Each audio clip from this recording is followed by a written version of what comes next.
Hey guys, tonight we're diving into the salty, wind whipped world of 18th century sailors, where the endless ocean stretched further than your Wi Fi signal ever will.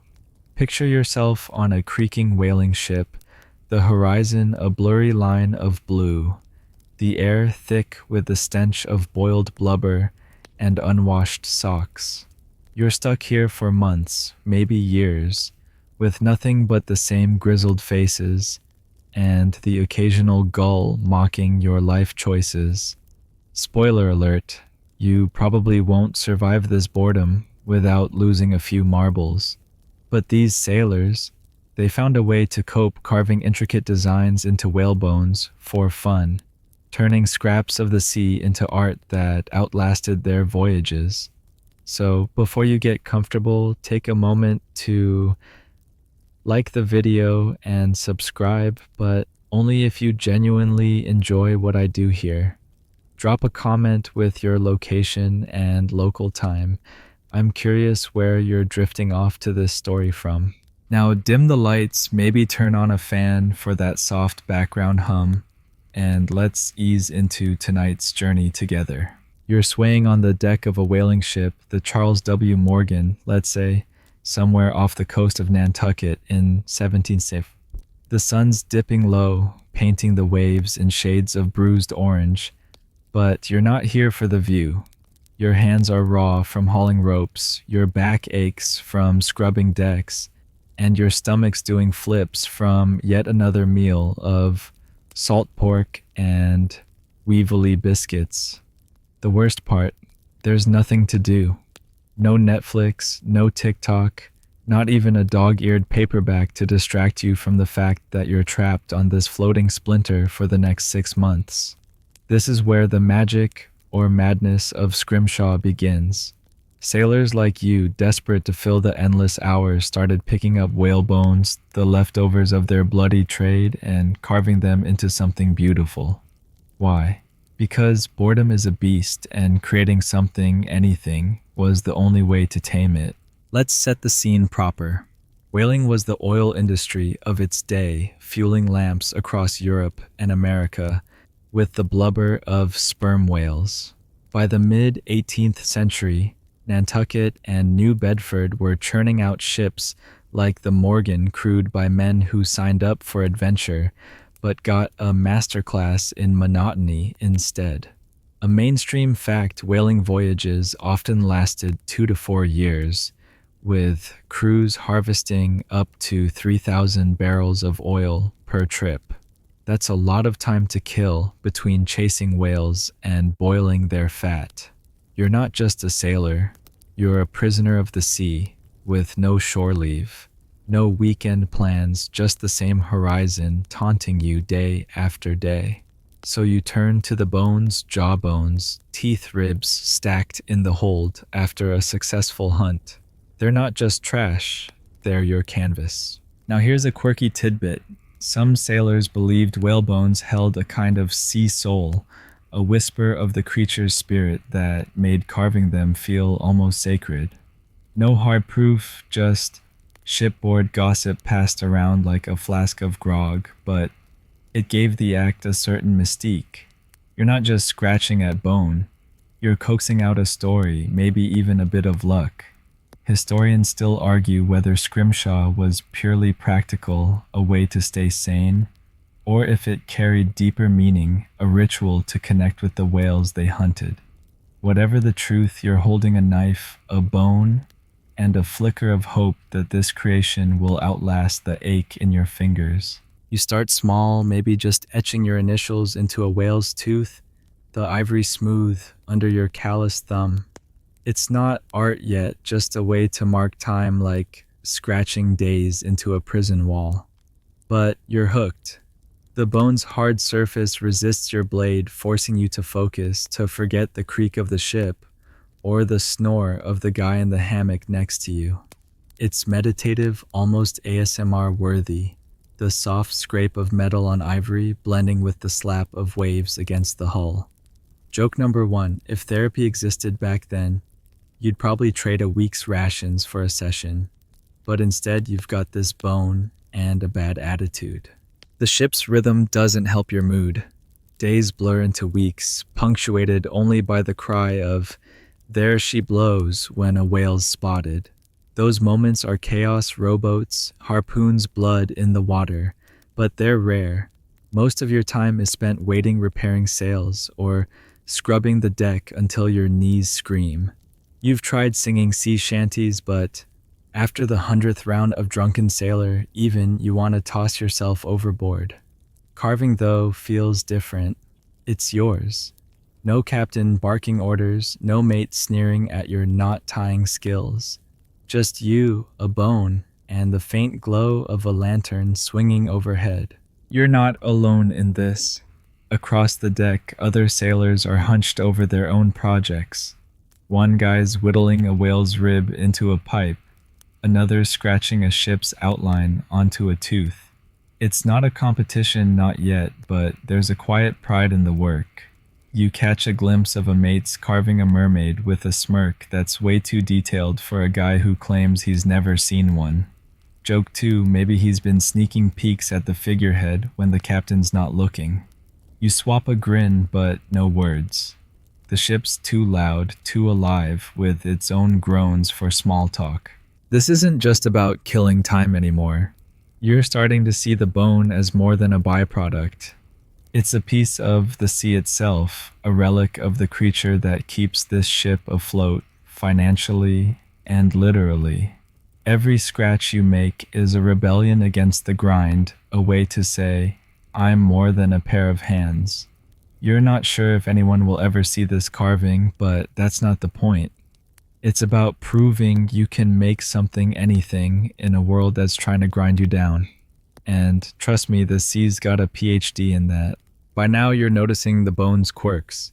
It's not like carving wood, which splinters and fights back. Whalebone, especially the jaw or teeth, is dense, almost creamy when polished.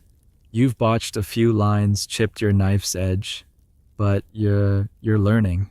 The process is slow, like trying to convince your phone to load a web page on a storm-tossed ship. Oh wait, wrong century. Point is, it's calming this focus. You're not thinking about the rations running low or the scurvy rumors circling the crew. You're just carving. Scrape, blow away, dust squint, carve again. It's like the bones teaching you patience, which is rich considering how little patience the ocean has for you. You're starting to the others, their hands moving with a rhythm that matches the ship's sway. There's no manual for this, no scrimshaw for dummies tucked in your bunk. It's all trial and error passed down from sailor to sailor like a secret handshake. You overhear a grizzled harpooner boasting about carving a whalebone comb for his daughter back in a port town. He's lying, nobody's calling him out, but the idea sticks with you. Maybe you'll make something for someone someday. For now, though, this bone's just for you, a small act of defiance against the sea's endless nothing. As the stars peek out, you tuck your knife away, the bone safely stowed in your pocket. You're not done. Not by a long shot, but the night's glow is fading. You lean against the railing, listening to the waves, the bone a quiet weight against your hip. Joke 3, it's the closest thing you've got to a teddy bear minus the fluff, and with 100% more whale vibes. You're already thinking about tomorrow's carving session, about the lines you'll add, the story you'll tell. This is just the start, sailor. You're on your way to something bigger than you realize. You're still swaying on the deck of that whaling ship, the Charles W. Morgan, somewhere in the Atlantic's vast nowhere. 1765. The whalebone in your pocket feels heavier now, not just with potential, but with the weight of the life you're living. You're not just carving to kill time anymore. You're starting to understand why this matters. The ship's a prison, sure, but it's a floating one, and the monotony is the real warden. You trudge through your days, the creak of timbers and the slosh of bilge water, your constant soundtrack, and you realize this is why sailors pick up whalebones. It's not just boredom, it's survival. You need something to keep your mind from unraveling like a frayed rope in a gale. Let's paint the picture. A whaling voyage isn't a quick jaunt to the Bahamas. These trips stretch 2, 3, sometimes 4 years with you and 30 other sweaty, seasick souls crammed into a wooden hull barely 100 feet long. Mainstream fact: a typical whaling ship like the Morgan carried crews of 20 to 40 men, often harvesting 50 to 70 whales per voyage, each yielding barrels of oil that lit up cities like London or Boston. But the work, it's brutal and sporadic. You spend weeks scanning the horizon for a spout, then hours of heart-pounding chaos chasing and harpooning a whale, only to collapse into days of boiling blubber in tripods that stink worse than a porta potty at a summer festival. Joke 1. You're pretty sure the whales are laughing at you from the deep, knowing you're stuck with this smell for weeks. Between these bursts of action, though, lies the real enemy: nothing. Days drag like a barnacle-covered anchor. You mend sails until your fingers bleed scrub decks, until your knees creak louder than the ship, and eat meals that make you question your life choices. Salt pork hardtack crawling with weevils, maybe a slug of rum, if the captain's feeling generous. You've tried every distraction. You've sung Blow the Man Down until your throat's raw, played cards with a deck so greasy it sticks to your fingers, and even bet on which rat would win a race across the hold. Spoiler, the rats have better odds of enjoying this voyage than you do. Here's a quirky tidbit. Some sailors kept slush books, journals of their misery, where they'd scribble complaints about the food, or sketch crude cartoons of the captain with a whale's tail for a hat. These weren't for posterity. They were for sanity, a way to scream into the void without actually screaming. You don't have a slush book yet, but you're tempted. Instead, you've got your whalebone, and it's starting to feel like a lifeline. Historians still argue whether scrimshaw was just a hobby or a psychological necessity, a way to keep men from mutiny or madness. You're leaning toward the latter because after 6 months at sea, you're one bad biscuit away from talking to the mast like it's your best friend. You shuffle below decks now, where the air's thick with the tang of tar and sweat. Your hammock sways in the gloom, inches from the next guy's, who's snoring like a foghorn. You can't sleep, not yet. The ship's alive with sounds, creaking planks, dripping water, the faint curse of someone losing at dice.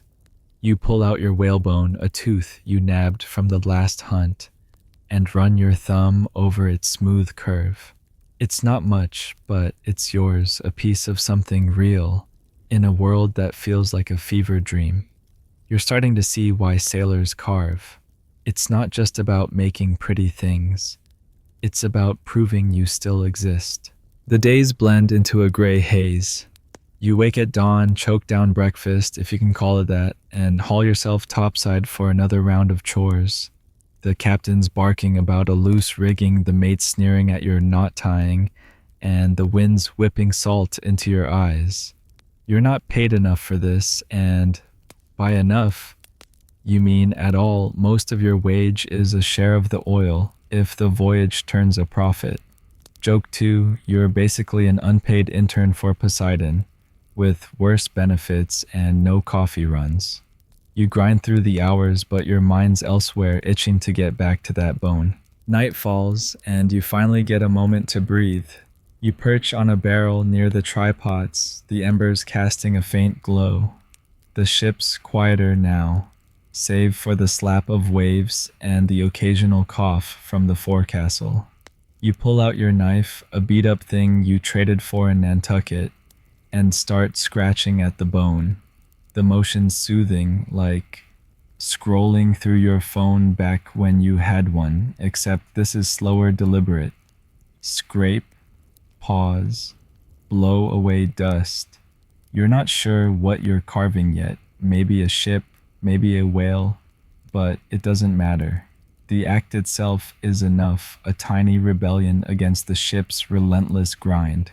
You glance around, noticing other sailors doing the same. One guy's hunched over a jawbone, muttering about how his carving's gonna fetch a pretty penny in port. Another's polishing a tooth with a rag, proud of the mermaid he's etched, though it looks more like a manatee with a bad haircut. You smirk, but there's no judgment. You're all in this together, fighting the same beast time. You swap a nod with the guy next to you, who's carving a compass rose into a rib. No words, just understanding. This is your therapy, your yoga, your ASMR, all rolled into one. The ship's routine doesn't care about your art. Dawn breaks, and you're back to hauling ropes, your hands stiff from last night's carving. You're tired, but not the bone-deep exhaustion of a whale chase.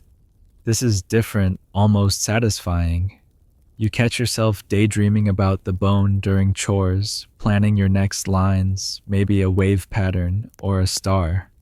It's pathetic, really, how much this matters, but out here, small things become huge. Joke 3, if you ever get back to land, you're framing that whalebone like it's a diploma from the University of Misery. You're starting to notice the ship's rhythm in a new way. It's not just a prison anymore. It's a stage for this quiet, stubborn creativity.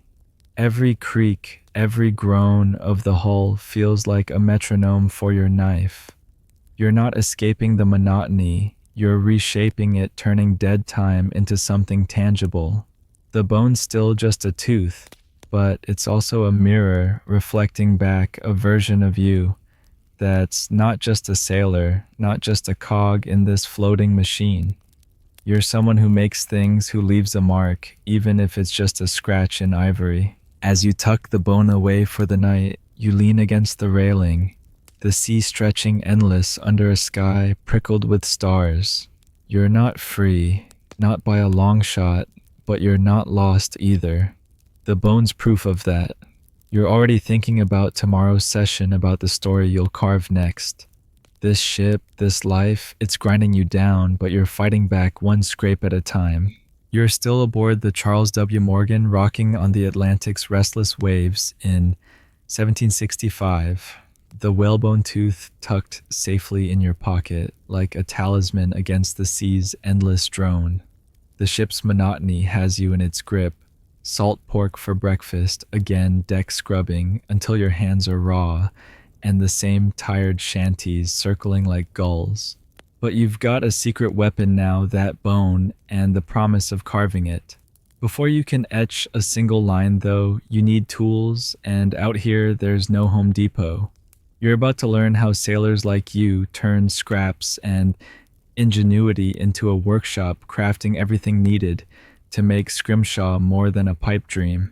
You start with what's in front of you, squinting in the dim forecastle, where the air's thick with the smell of damp wood and unwashed clothes.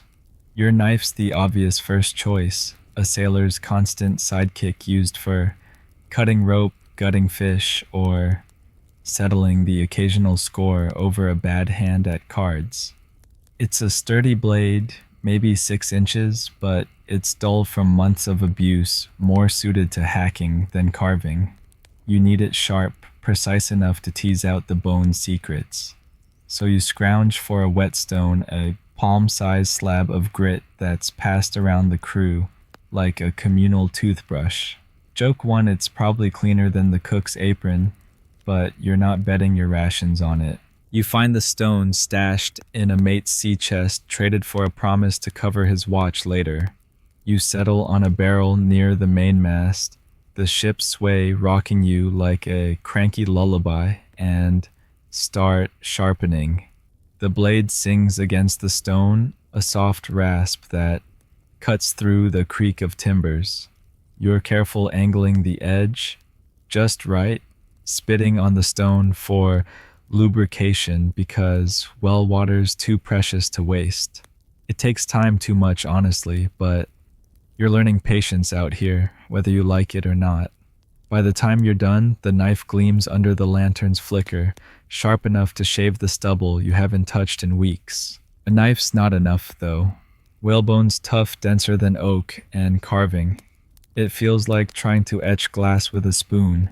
You need finer tools for the details, the kind of precision that turns a scratch into a ship's rigging or a whale's fluke. You poke around the ship, bartering and begging. The cooper who spends his days hammering barrels for whale oil has a stash of small chisels for shaping staves. You swap a week's worth of your grog ration for one, a tiny, wicked sharp blade that fits your palm like it was made for this. Mainstream fact: shipboard coopers were vital on whaling vessels crafting and repairing casks that held up to 300 gallons of oil each, and their tools were prized for their versatility.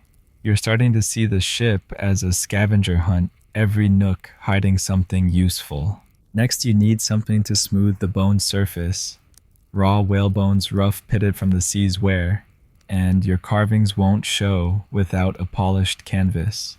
You hear about sailors using sharkskin nature's sandpaper studded with tiny tooth-like scales.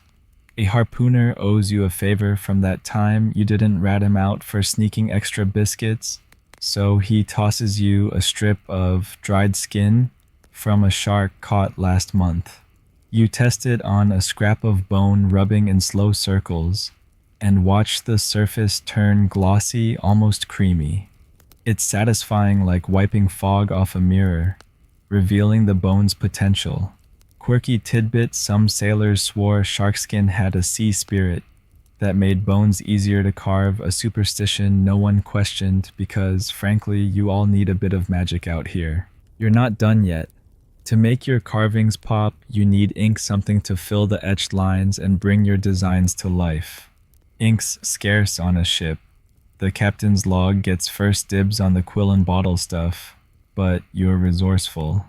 You head to the trypots where blubber's boiled into oil and scoop up a handful of soot from the fire's edge. Mixed with a bit of lamp oil, it forms a gritty paste, black as the sea at midnight. You test it, dragging your knife through a shallow line on the bone, then smearing the paste in. Wipe away the excess, and there it is, a crisp, dark line bold against the ivory's glow. You're grinning like you just invented fire. Historians still argue whether sailors crafted their own tools from scratch or adapted existing ones like cooper's chisels or carpenter's awls. You're betting on adaptation. Nobody's got time to forge a chisel when the mate's yelling about a tangled harpoon line. Either way, you're proud of your kit knife, chisel, sharkskin, soot paste. It's not much, but it's enough to transform a whale's tooth into something worth holding. You stow your tools in a scrap of sailcloth, tied tight to keep them from sliding into the bilge during a storm. Joke 2, your toolbox looks like a pirate's Etsy shop, but it gets the job done. You're starting to notice how the ship's resources feed this craft. Every sailor's got a side hustle: whittling, knot tying, even tattooing with a needle, and that same soot paste.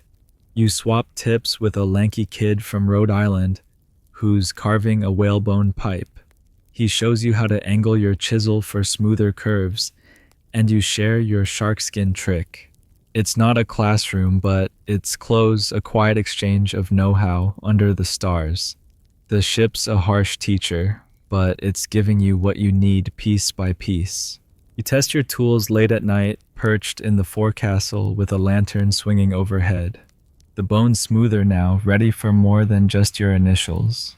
You carve a simple wave just to practice the chisel biting clean where your knife slipped before. It's slow work, your fingers cramping, but it's yours. The ship's noises, waves, snores, the distant clink of dice fade into a soft hum, like white noise for your soul. You're not thinking about the captain's temper or the weevils in tomorrow's biscuit. Just the bone, the blade, the line taking shape. By now you're hooked. Your tools aren't just objects. They're extensions of you, like the ship's sails are extensions of the wind. You're starting to see the bone as a challenge, not just a distraction. Every cut, Every polish is a small victory against the sea's grind. Joke 3. If you can turn a whale's tooth into art with a knife and some shark skin, maybe you can survive this voyage without tossing the cook's stew overboard. You tuck your tools away, the bone half carved, and lean back in your hammock. The ship sways, the lantern dims, and you're already planning tomorrow's session, your hands itching to hold that chisel again. You're still swaying in the belly of the Charles W. Morgan 1765, somewhere in the Atlantic's endless blue. Your whalebone tooth now smoothed and ready, your makeshift tools, knife, chisel, shark skin soot paste, tucked in a sailcloth bundle. The ship's grind hasn't let up. Same rancid salt pork, same deck scrubbing misery, same horizon mocking you with its emptiness. But you've got a spark now, a flicker of purpose in carving that bone. You're not just killing time. You're joining a tradition, one that's been scratched into whalebones for decades. You're about to uncover how scrimshaw started, how sailors like you turned boredom into an art form that's half craft, half defiance. Picture the scene, it's dusk. The sky bruised purple, the ship creaking like an old man's knees. You're perched on a barrel near the trypots, the faint stink of blubber lingering as you pull out your bone. You're not the first to do this, not by a long shot. Scrimshaw, that's what they call it though, you're not sure why, has been around since at least the early 1700s, born from the same soul-crushing monotony you're living. Mainstream fact: scrimshaw, the art of carving and engraving whalebone or ivory, emerged on American and British whaling ships in the 18th century, with some of the earliest dated pieces traced to the 1720s. You're part of something bigger, a quiet rebellion against the sea's attempt to erase you. You start carving just a simple line to test your chisel, but your mind's drifting to how this all began. Nobody sat down with a business plan and said, let's make art out of whale scraps. It was organic, messy, like most things at sea. Sailors stuck on voyages that could last 4 years needed something to do between harpooning whales and boiling their fat. Cards got old, shanties got stale, and fistfights earned you a date with the captain's whip. So some clever soul, maybe a Nantucket boy with too much time and a sharp knife, picked up a bone from the hold, smoothed it, and started scratching. Joke 1 probably figured it was better than talking to the rats who, let's be honest, aren't great conversationalists. You imagine that first carver hunched under a lantern, botching his lines like you did your first try. Maybe he etched a ship or a whale, or just his name, staking a claim to something in a world that owns every inch of you. Word spread as it does on a ship smaller than a modern apartment. Others watched, copied, improved. By the time you're born decades later, scrimshaw's a thing unspoken, unofficial, but real. You hear stories from older sailors, grizzled types, with scars like road maps about carvings traded in ports or tucked into sea chests for luck. It's not taught. It's caught like a cold or a bad habit. Here's a quirky tidbit: some early scrimshaw wasn't even decorative. Sailors carved bones into practical stuff. Needle cases, pie crimpers, even dice before they got fancy with mermaids and ships. You find that oddly charming, like your great-grandpa whittling a spoon instead of a sculpture. You're not at the practical stage yet. Your wave pattern's starting to look like something, maybe a storm at sea, and you're dreaming bigger. Historians still argue whether scrimshaw began as utility or art, whether those first carvings were tools or tokens of sanity. You lean toward sanity because out here, you're one bad day away from arguing with the wind. You pause, blowing bone dust off your hands, and glance around. The deck's quiet, most of the crew below or on watch. A mate across from you's carving a whale's rib, muttering about how his uncle invented scrimshaw back in 40. You roll your eyes, he's full of it, but you get why he's proud. This craft feels ancient, like you're channeling some salty ancestor every time you pick up your knife. You wonder about that first carver again. Was he bored like you, lonely, or just stubborn, refusing to let the sea win? You'll never know, but you're grateful. His restlessness gave you this. You're starting to see the ship differently. It's not just a prison, it's a cradle for this weird, beautiful habit. Every whale you hunt leaves bones, and every bone's a chance to make something. You're surrounded by raw material like an artist in a quarry. You carve another line deeper this time, your chisel steady from practice. The bone's resisting, but you're learning its tricks, how to angle the blade, how to let the ship's sway guide your hand. It's meditative, the scrape of metal blending with the waves' slap, like an ASMR track for sailors. Joke 2, if you could bottle this calm, you'd sell it in port and retire to a nice dry tavern. You're not alone in this. Other sailors are carving too, their lanterns dotting the deck like fireflies. You catch a glimpse of a tooth etched with a ship silhouette, another with a crude heart. Nobody's talking much, words feel clunky next to the bone's quiet language. But there's a camaraderie in the silence. You're all fighting the same fight using knives instead of fists. You swap a nod with the Rhode Island kid from last night, who's now mangling a whalebone comb. You don't laugh. You were that bad a week ago. Scrimshaw's forgiving patient like the sea isn't. You're starting to feel the weight of this tradition, not heavy, but grounding. Every sailor who carved before you left a mark not just on bone, but on the idea that you can create, even here. You're no artist, not yet, but you're something else, a survivor. The bone's proof, each line a tiny victory. You carve a curve, maybe the start of a whale's tail, and smile. This isn't just a pastime. It's a legacy scratched out one sailor at a time. Joke 3, if you keep this up, maybe you'll be the grizzled old-timer spinning yarns about inventing scrimshaw in '65. You tuck your bone away the night swallowing the deck and head to your hammock, already itching for tomorrow's carve. You're still aboard the Charles W. Morgan, adrift in the Atlantic's vast emptiness. 1765, the whalebone tooth in your pocket now, etched with the faint beginnings of a wave pattern. The ship's rhythm creak, slosh, groan, drags on, punctuated by the same old chores, scrubbing decks, mending sails, choking down weevily hardtack. But your hands itch for that bone, for the quiet rebellion of carving. You're starting to understand Scrimshaw's pull its roots in boredom and defiance. But now you're wondering why whalebone specifically. Why not wood or canvas?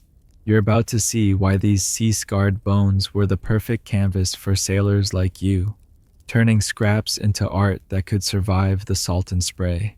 You settle on a crate near the mainmast, the evening breeze carrying the faint tang of blubber from the trypots. You pull out your tooth, smoothed to a soft sheen by sharkskin, and run your thumb over its curve. It's heavier than it looks, denser than any wood you've ever whittled. That's the first clue. Whalebone, especially the teeth and jawbones of sperm whales, isn't like oak or pine, which splinter under a knife or rot in the damp. It's tough, almost glassy, when polished, built to withstand years in the ocean's jaws. Mainstream fact, sperm whale teeth, often called ivory by sailors, are made of dentin, a material harder than bone, but smoother than wood, ideal for intricate carving. You're holding a piece of nature's engineering, a relic of the beast that keeps this ship's lanterns burning. You start carving just a small arc to deepen your wave, but you're thinking about the bone's journey. Every whale you hunt leaves a pile of these teeth ribs, vertebrae stacked in the hold, after the blubber's stripped. Wood's scarce out here. You're not chopping down trees mid-voyage, and the ship's timbers are too vital to carve up. Canvas. That's for sails patched and repatched until it's more thread than cloth. But bones, they're everywhere, free for the taking once the oil's boiled out. You're not stealing. You're recycling, turning the sea's leftovers into something worth keeping. Joke 1, it's the 18th century version of upcycling minus the hipster coffee shop vibe. You pause, squinting at the bone under the lantern's glow. It's not just availability, it's the feel. Whalebone takes to your knife like it wants to be carved, resisting just enough to make you earn it. You've tried whittling driftwood before, scavenged from a passing flotsam, but it was brittle splitting under your blade like a bad breakup. Bone's different, steady, forgiving. You botch a line and you can sand it smooth with sharkskin, start again. It's like the bones got your back, unlike the mate who's still mad about your sloppy knot yesterday. You're starting to see why sailors love this stuff. It's a partner, not a fight. Here's a quirky tidbit. Some sailors claimed whalebones sang when carved a faint hum from the knife's vibration like the whale's ghost was still in there. You don't buy it, sounds like grog-fueled nonsense. But you'll admit the scrape of your chisel has a rhythm, almost musical, blending with the ship's creaks. You're not hearing ghosts, but you're feeling something, a connection to the creature this bone came from. Historians still argue whether sailors saw bones as mere material or something sacred, a nod to the whales they hunted. You're not sure either, but you're careful with this tooth, like it deserves respect. You carve another line slower now, noticing how the bone's surface catches the light. Polished, it's pale as moonlight, almost glowing against the soot-stained deck. That's another reason it's perfect, it's beautiful. Wood darkens, canvas mildews, but whalebone stays pristine. A canvas that doesn't fade. You smear soot paste into your etched wave, wiping away the excess, and the line pops black and bold. It's satisfying, like hitting send on a perfectly worded text if text existed, which they don't, and you're stuck shouting at gulls instead. The bone's clarity makes every mark count, turning your clumsy scratches into something almost art. You're starting to get why whalebone's the sailor's choice. It's not just practical, it's personal. Every bone's unique, shaped by the whale's life cracks from battles with squid worn smooth by years in the deep. You're not carving a blank slate, you're working with a story. Your tooth has a faint scar, maybe from a fight, and you're building your wave around it, letting the bone's past guide your hand. It's like collaborating with the sea itself, which is wild, considering how much you curse the sea most days.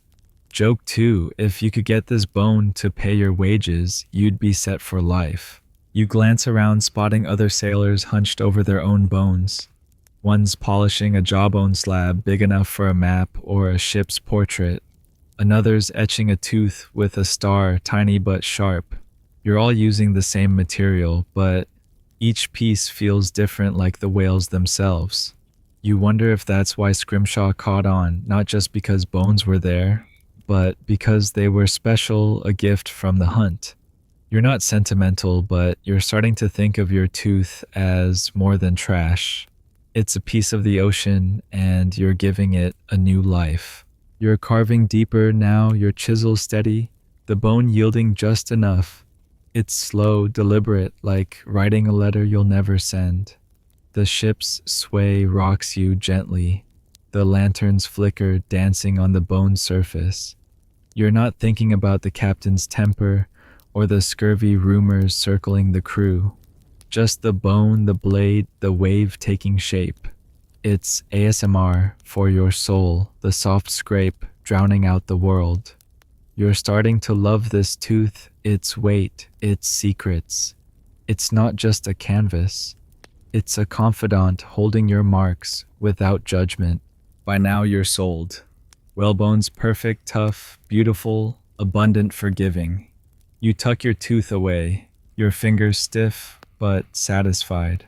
The deck's quiet, the stars prickling the sky like pinpoints of hope. You lean against the railing, the sea whispering below, and feel a flicker of pride.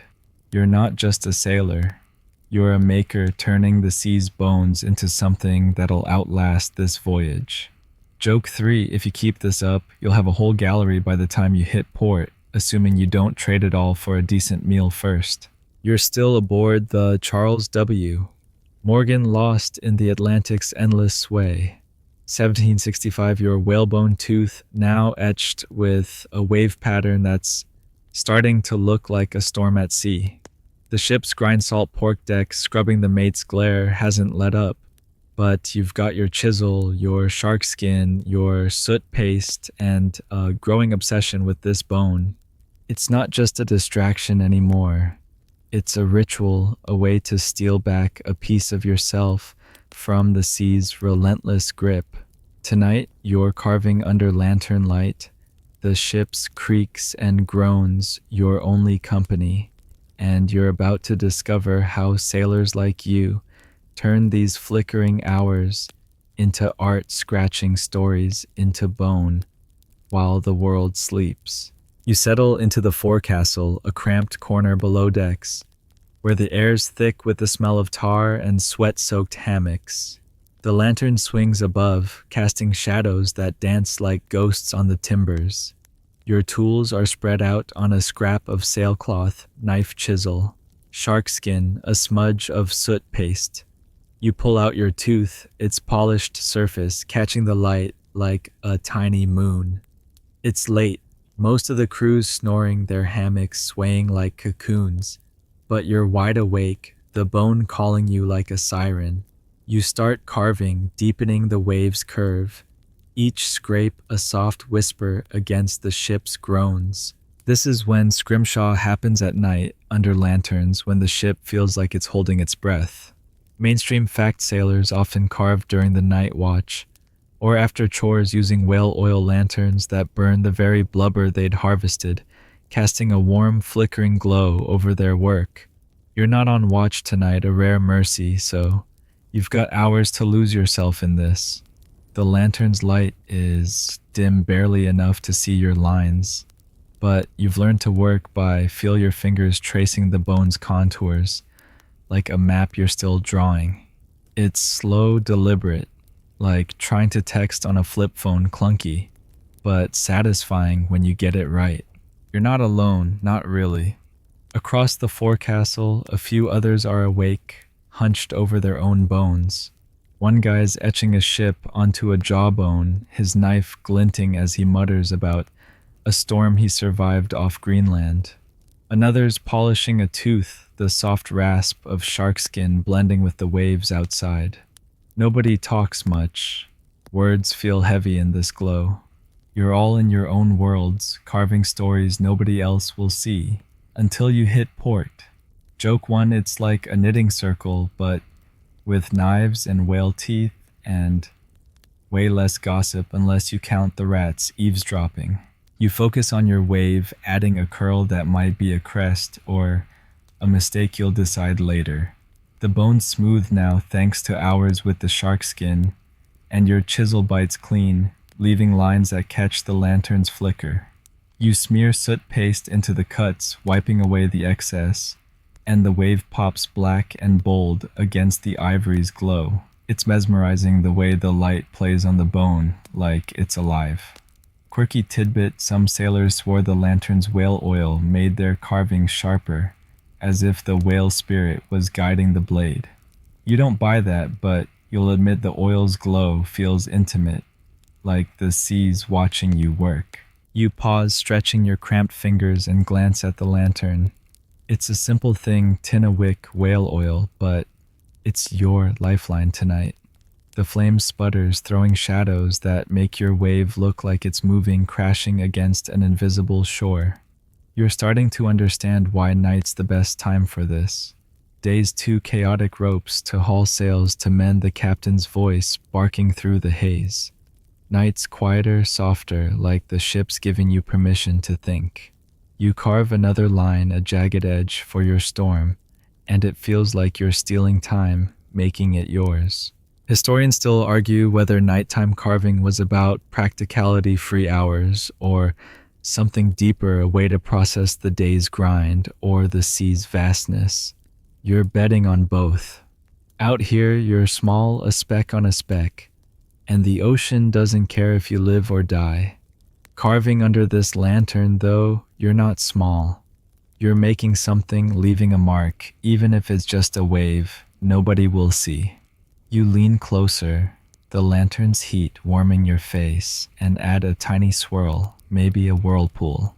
It's not perfect, but it's yours, and that's enough. You glance at the Rhode Island kid, the one who botched that comb last week. He's better now, etching a star onto a tooth, his tongue poking out like he's threading a needle. You smirk, reminds you of yourself, fumbling at first, but getting the hang of it. You don't say anything, but you slide him a scrap of shark skin when he curses a rough patch. He nods, and you're back to your wave, the lantern's glow pulling you in. Joke 2, if this ship sinks, you're pretty sure the sharks will frame your carvings before eating you. They've got taste. The night deepens, the ship's creak softening into a lullaby. Your eyes sting from squinting, your fingers ache, but you keep going, adding a second wave smaller, like an echo of the first. The bones teaching you patience, forcing you to slow down to breathe. It's ASMR in its purest form. The chisels scrape, the lanterns hum, the sea's distant roar. You're not thinking about tomorrow's chores or the captain's temper. Just the bone, the light, the story taking shape. You're starting to love this ritual, the way it anchors you when the sea wants to swallow you whole. You lean back, wiping soot from your hands, and study your work. The waves are rough, but alive, a storm caught in ivory. You're not done, not by a long shot, but you're proud. The lantern's burning low, the oil nearly spent, so you tuck your tools and tooth away, careful not to wake the snoring crew. You climb into your hammock, the ship rocking you like a cranky mother. Joke 3, if you dream of waves tonight, you're blaming this bone, not the cook's stew. You close your eyes, the lantern's glow lingering in your mind, and drift off, already itching for tomorrow's light. You're still rocking on the Charles W. Morgan, adrift in the Atlantic's endless churn. 1765, your whalebone tooth now etched with a stormy wave pattern that's starting to feel like a piece of you. The ship's routine, greasy hardtack rope burns, the mate's snarl grinds on, but you've carved out a sanctuary in your nightly scrimshaw sessions, lantern light flickering over your growing creation. That tooth isn't just a canvas anymore. It's a mirror reflecting the sea that surrounds you. Now you're diving deeper, exploring the nautical themes sailors like you etch into bone, weaving the ocean stories, whales, ships, mermaids into every line, as if the sea itself is guiding your chisel. You're perched on a barrel near the forecastle, the night air sharp with salt, your tools laid out like a surgeon's kit, knife, chisel, sharkskin, soot paste. The lantern swings above, casting a warm pool of light that makes your tooth glow like a pearl. You're working on your wave, adding jagged peaks to mimic the storms. You've seen waves that reared like monsters, threatening to swallow the ship whole. But tonight you're thinking bigger. You want to carve something that screams sea, something that captures the life you're living. You're not alone in this. Every sailor's bone tells a story of the ocean, and you're about to join the chorus. Let's talk themes. Mainstream facts, scrimshaw motifs, often centered on nautical imagery, whales, ships, anchors, compasses reflecting the sailor's world, with sperm whales and clipper ships being the most common subjects by the mid-18th century. You've seen these on other sailors' work, a harpooner's jawbone etched with a whale's fluke, a mate's tooth showing a ship under full sail. Your wave's a start, but you're itching to add more. Maybe a whale breaching or a ship battling the swell. These aren't just pretty pictures. They're your life distilled into lines that fit in your palm. You start sketching a whale's tail next to your wave, your chisel nibbling at the bone surface. Why nautical? It's not like you've got much else to draw from. The sea's your whole world, sky above, water below, and the ship your only tether. You've seen whales bigger than this ship, their spouts like geysers, their tails slapping the water with a crack that echoes for miles. You've clung to the rigging during storms, sails snapping like thunder, the horizon lost in a gray haze. These images burn into you, begging to be carved. You add a curve to the whale's tail, imagining the beast you harpooned last month, its eye glinting like it knew your name. Joke one, if you carve it well enough, maybe it'll forgive you for the whole harpoon thing. You pause, blowing bone dust off your hands, and glance at the other sailors carving nearby. One's etching a mermaid, her tail curled like a question mark, her smile a little too knowing. Another's working on an anchor, heavy and solid, like it could hold the ship against any storm. These aren't random doodles. They're talismans, pieces of the sea you carry with you. Quirky tidbit, some sailors carved lighthouses, even if they'd never seen one, as if dreaming of a beacon could guide them home. You're tempted to add a lighthouse to your tooth, but you stick with the whale for now. It's real, it's here, it's the heart of this life. You smear soot paste into your whale's tail, the black lines popping against the bone's pale glow. It's crude, but it's alive, the fluke seeming to lift off the tooth. You're starting to get why these themes matter. They're not just decoration, they're memory proof you've faced the sea and lived. Historians still argue whether sailors carved nautical motifs to honor their trade, or to tame it to make the ocean's chaos feel controllable. You're not sure, but you know this carving that whale feels like, claiming a piece of the beast, like saying, I was there, and I'm still here. You shift on your barrel, the ship's sway rocking you gently, and start on a new detail. A tiny ship riding your wave, its sails puffed out. It's the Morgan, or close enough a nod to the creaking cage you call home.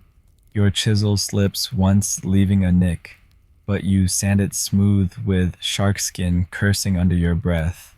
The lantern's flicker makes the ship seem to move, bobbing on your carved sea. It's hypnotic, like watching a story unfold in real time. You're not just carving, you're telling the sea's tale, your tale one scratch at a time. Joke 2, if this ship sinks, you're keeping this tooth as your resume proof you survived the ocean's worst PowerPoint presentation. You glance at the Rhode Island kid, who's now mangling a mermaid's face on his bone. You wince, but don't judge. Your first whale looked more like a potato with fins. You slide him a tip angle, the chisel, not the wrist, and he grunts, thanks his lantern casting a halo around his hunched form.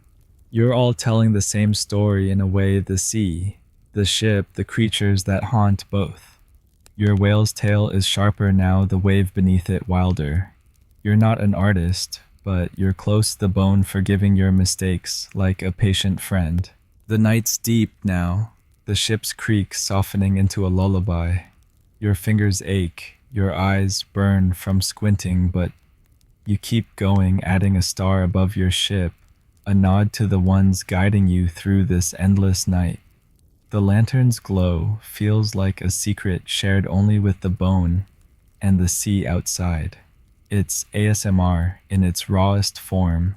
The chisels scrape, the waves slap, the faint hum of your own breath. You're not thinking about tomorrow's chores or the captain's temper. Just the bone, the whale, the ship riding your wave. You're weaving the sea into something you can hold, something that'll outlast this voyage. You lean back, wiping soot from your fingers, and study your work. The wave, the whale, the ship, they're rough but real, a slice of your world caught in ivory. The lantern's burning low, the oil nearly gone, so you tuck your tools away, the tooth safe in your pocket. You climb into your hammock, the ship rocking you like a grudging mother. Joke 3, if you dream of whales tonight, You're blaming this bone, not the cook's fishy stew. You close your eyes, the lantern's glow fading in your mind, and drift off already dreaming of the next line you'll carve. You're still swaying on the Charles W. Morgan lost in the Atlantic's endless churn. 1765. Your whalebone tooth, now alive with a stormy wave, a whale's tail and a tiny ship riding the swell. The ship's grind, soggy hardtack rope, burns the mate's scowl, keeps trying to wear you down, but your nightly carving sessions are your rebellion, a way to claw back something the sea can't take. Under the lantern's flicker, your tooth is becoming a story not just of the ocean, but of you, your fears, your dreams, your stubborn need to leave a mark. Tonight you're diving into how sailors like you poured their personal tales into scrimshaw, carving memories and hopes into bone, as if the act could anchor you to a life beyond the horizon. You're perched in the forecastle, the air heavy with the tang of salt and unwashed hammocks. Your tools spread out on a scrap of sailcloth, knife, chisel, sharkskin soot paste. The lantern swings above its whale oil glow, casting shadows that make your carved wave seem to ripple. You pull out your tooth, its weight familiar now, and trace the whale's tail with your thumb. It's not just a whale anymore. It's the one you harpooned last month, its eye locking with yours before it dove. You're starting to carve for more than boredom. You're carving to remember to hold on to something when the sea wants to erase you. Let's talk stories. Mainstream fact scrimshaw often served as a personal diary for sailors, with carvings depicting their experiences, storms, whale hunts, or distant homes etched into bones as a way to record lives that might otherwise be forgotten. You've seen this on the ship, a harpooner's jawbone showing a sinking boat, a mate's tooth with a crude house under a tree. Your wave and whale are your story, a snapshot of this voyage, but you're ready to add something deeper, something that's just you. Maybe a figure, a shadow of yourself, standing on the deck of that tiny carved ship. You start sketching it, your chisel nibbling at the bone's edge, slow and careful. You're thinking about home now, a place you haven't seen in 2 years. A small house in Nantucket, the smell of your mother's bread, the way your sister laughed when you tripped in the mud. You're not sure you'll make it back, storm, scurvy, or just bad luck could end you out here. So you carve that figure, a stick-like version of yourself gripping a harpoon. It's not art. It's a letter to the kid you were the one who thought whaling was an adventure. The bone holds it all, your homesickness, your pride, your fear of being nothing but a name on a ship's log. Joke 1, if you carve your whole life story on this tooth, you'll need a magnifying glass to read it, or a really patient buyer in port. You pause, blowing bone dust off your hands, and glance around. The forecastle's quiet, just a few sailors carving under their own lanterns. One's etching a woman's face onto a rib, probably a sweetheart he left behind his knife, moving like he's afraid to forget her. Another scratching a map, maybe the coast of Cape Cod, each line a prayer to see it again. These aren't just decorations. They're lifeline stories carved to keep the past alive. Quirky tidbit, some sailors carve their own names into bones, not for vanity, but as a kind of will, hoping someone would find it if the ship went down. You're not that morbid yet, but you get it. Every line you carve is a piece of you, a proof you existed. You smear soot paste into your stick figure, the black lines making it stand out against the wave. It's rough, more scarecrow than sailor, but it's you or close enough. You're starting to see the bone as a time capsule, holding memories the sea can't wash away. Historians still argue whether scrimshaw was therapy or legacy, a way to cope with isolation or to ensure some part of you survived. You're leaning toward legacy out here, where you're smaller than a barnacle. Leaving a mark feels like shouting into the void and hearing an echo. You keep carving, adding a spear to your figure's hand, a nod to that whale chase where you nearly fell into the sea. Your fingers ache, the chisel slipping once, but you sand it smooth with shark skin, cursing softly. The lantern's glow makes the bones seem alive, your wave and whale and sailor dancing in the light. It's ASMR in its purest form, the scrape of metal, the creak of the ship, the faint snores from the hammocks around you. You're not thinking about tomorrow's chores or the captain's temper, just the bone, the story, the piece of you taking shape. You glance at the Rhode Island kid who's now carving a lopsided heart on his tooth, probably for some girl who's forgotten his name by now. You smirk, but don't judge. You're carving your own heart into this bone in a way. You slide him a scrap of soot paste when he fumbles his own, and he nods, his lantern casting a soft halo. You're all telling stories here, weaving your lives into ivory. Your figure's sharper now, the spear pointed at the whale's tail, like you're still fighting that battle. It's not just a carving, it's a memory, a hope, a piece of home you can hold. The night's deep now, the ship's creak softening into a hum. Your eyes sting from squinting, but you keep going, adding a tiny star above your sailor, a nod to the ones you steer by. It's slow, deliberate, like writing a letter to someone you'll never see again. You're not an artist, but you're something else, a storyteller scratching your life into bone. Joke 2, if this tooth could talk, it'd probably demand a better artist, but you're all it's got. You lean back, wiping soot from your fingers, and study your work.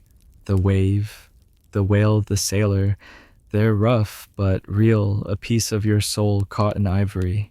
You tuck your tools away, the tooth safe in your pocket, and climb into your hammock. The ship rocks you gently, the lantern's glow fading in your mind. You're not just a sailor anymore. You're a keeper of stories, your bone a diary. Nobody else needs to read. Joke 3, if you keep carving your life like this, you'll run out of bone before you run out of regrets. You close your eyes, the sea whispering below, and drift off, dreaming of waves and whales, and a home you hope to see again. You're still aboard the Charles W. Morgan, swaying in the Atlantic's restless grip, 1765. Your whalebone tooth now a small saga of sea and self, a stormy wave, a whale's tail, a stick figure sailor wielding a spear under a star. The ship's grind weevily biscuits blistered hands. The mate's sharp tongue keeps chewing at your spirit. But your nightly carving under lantern light is your shield, a quiet act of defiance. That tooth isn't just a project. It's a piece of you holding stories of home and hunts. Now you're stepping into the social heart of Scrimshaw, joining sailors who trade tips, show off their work, and turn the solitary craft into a shared ritual, a flicker of community on this floating prison. You're hunched in the forecastle, the air thick with the stench of damp wood and unwashed clothes, your tools spread out on a scrap of sailcloth, knife, chisel, shark skin, soot paste. The lantern swings above its whale oil glow, bathing your tooth in a soft, flickering warmth. You're working on your stick figure sailor, sharpening the spear's point with your chisel, but your eyes keep drifting to the other sailors nearby. They're carving too, their lanterns dotting the gloom, like stars, each man lost in his bone, but not alone. This isn't just about the work. It's about the unspoken bond, the way you all lean into this craft together. Let's set the scene. Mainstream fact, Scrimshaw was a communal activity on whaling ships, with sailors often gathering during off hours to carve share techniques and critique each other's designs, fostering a sense of camaraderie in an otherwise grueling life. You've noticed this over the weeks, how the forecastle turns into a workshop at night, how men who barely speak during chores swap stories over their bones. You're part of it now, not just a carver, but a member of this salty art club. You add a line to your sailor's spear, your chisel steady, and listen to the soft scrape of knives around you blending with the ship's creaks. You glance at the harpooner across from you, a grizzled man from New Bedford etching a whale chase onto a jawbone. His lines are crisp, the whale's fluke, almost leaping off the bone. You're jealous but curious, so you lean over, offering a scrap of shark skin for a closer look. He grunts, passes you the jawbone, and you trace the scene: a boat, a whale, a harpoon mid-flight. You ask how he gets the curves so smooth, and he shows you a trick: tilt the chisel, let the bone's grain guide you. You try it on your sailor, and it works the spear's shaft cleaner now. Joke 1, you're pretty sure this guy's carved more whales than he's actually hunted, but you're not calling him out, he's got a mean hook. This exchange is the heart of it. You're not just learning, you're connecting. The Rhode Island kid, the one with the lopsided heart, is nearby, botching a ship's mast on his tooth. You slide him a tip, use the knife for straight lines, not the chisel, and he nods, his face lit with focus. You've all got your quirks. The cooper who carves only anchors, the cook who's weirdly good at mermaids, the mate who pretends he doesn't carve but hides a bone in his sea chest. You swap tools, trade soot paste, even argue over whose shark skin's better. It's not a competition, not exactly, but there's pride in showing off your work, like posting a pic online if pics existed, which they don't, and you're stuck flexing for rats instead. Here's a quirky tidbit: some sailors held scrimshaw showdowns in formal contests, where they'd compare carvings, judging for detail or humor, with winners earning grog or bragging rights. You haven't seen one yet, but you hear whispers of a showdown planned for next week, when the moon's full and the captain's asleep.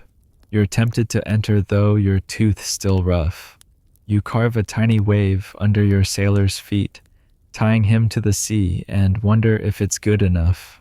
Historians still argue whether these gatherings were about skill or morale, a way to hone craft, or just survive the isolation. You're betting on morale out here. A laugh over a bad mermaid carving is worth more than gold. You pause, wiping soot from your hands, and pass your tooth to the harpooner for a look. He squints, nods, points out your waves too jagged for a calm sea. You shrug, but take the note, sanding it smoother with shark skin. He hands it back, and you feel a flicker of pride. He didn't laugh, at least.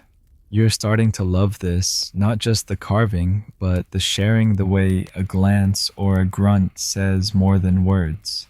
You're all fighting the same beast, the sea's endless nothing, and scrimshaw's your weapon wielded together. Joke 2, if you could bottle this vibe, you'd sell it as eau de forecastle notes of whale oil and desperation.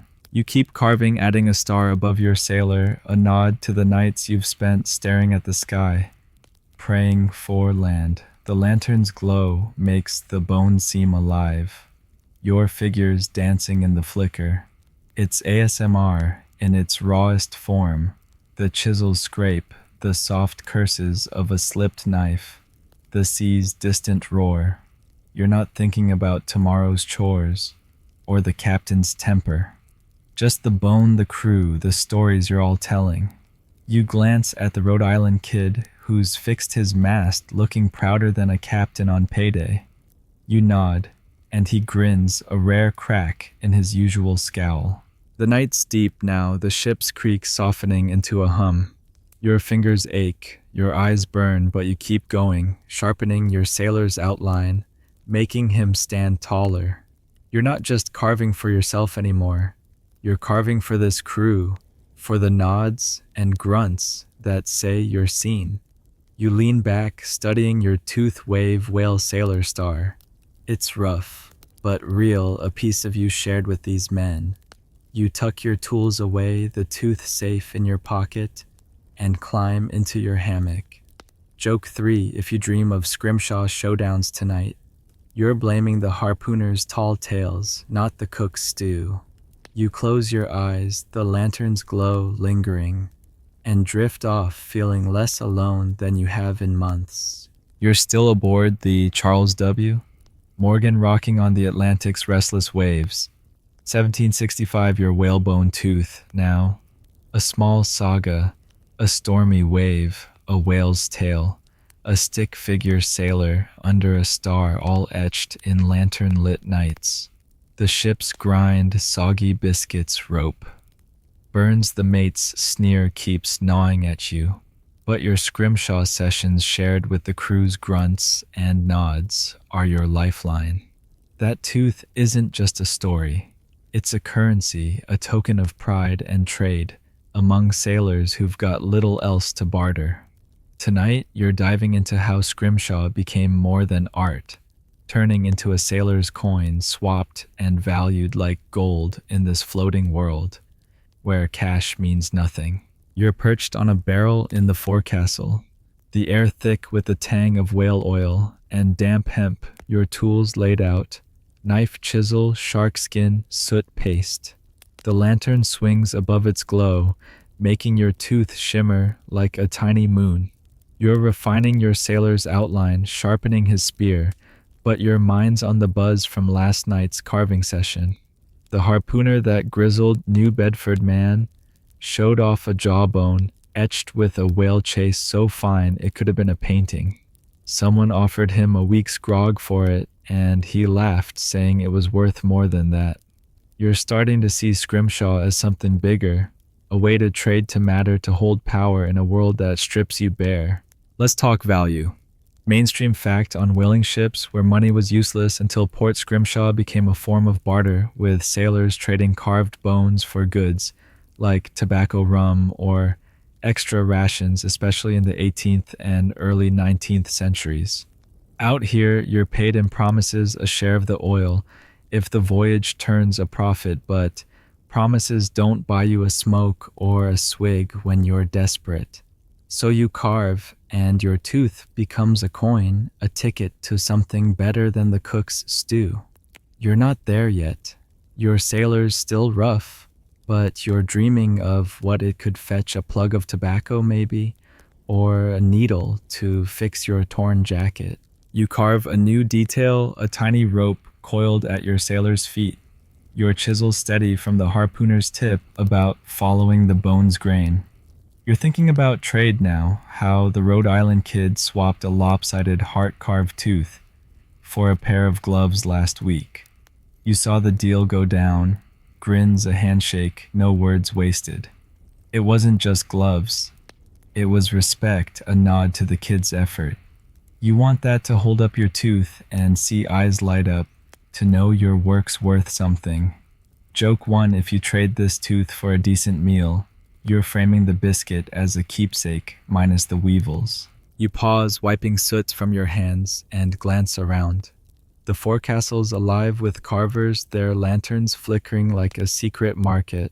The coopers showing off an anchor-etched rib, offering it for a knife-sharpening stone. The cook, surprisingly nimble with a chisel, holds up a mermaid-carved tooth, eyeing a bottle of rum from a mate. You're all bartering, not with coins, but with stories, skill time. Quirky tidbits, some sailors carve trade tokens, small bones etched with simple designs meant only for swapping, like IOUs for favors or goods. You're tempted to carve a quick star on a scrap bone just to test the market, but you stick to your sailor for now, adding a wave under his rope. This trading isn't just about stuff, it's about status. A good scrimshaw piece says you're not just a deckhand, not just a cog in the ship's machine. You're a maker, someone whose hands can do more than haul ropes. You've seen it the way the harpooner's jawbone got him a nod from the mate, a rare crack in the man's scowl. You want that nod, that moment of being seen. Historians still argue whether Scrimshaw's trade value was practical or symbolic, a way to get goods or to earn respect in a crew where rank rules all.